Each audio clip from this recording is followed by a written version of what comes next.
CMT is short for Charcot-Marie-Tooth Disease. It's a rare disease.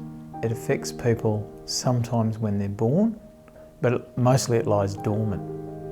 CMT is a neurological disease that affects the pathway between the brain and mainly your periphery, so your legs and arms.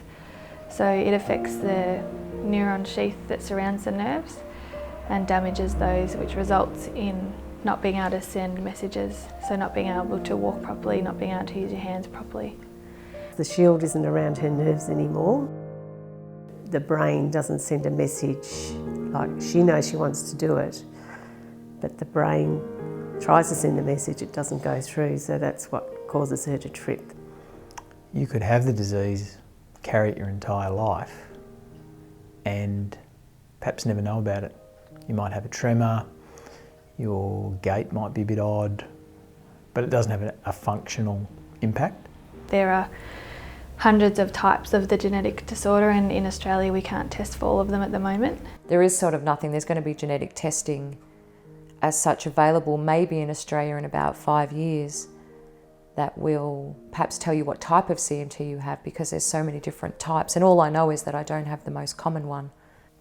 Locke and I have been tested. We haven't got it, but it doesn't mean that we're not carriers, because they say one parent or two parent has to be a carrier for her to have it. So Beck has been diagnosed with CMT, but she hasn't been diagnosed with the exact type of CMT that she has, as there's about 100 different types. And at the moment I think we can test for 4 out of the 100, and she doesn't fall into any of those 4 categories.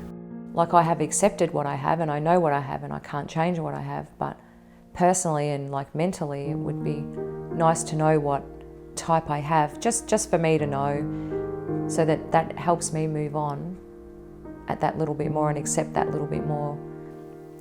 I think the hardest thing is you can't change it or fix it or stop it. That's the hardest thing, because as a parent you always think, well, you can help. You can't change that.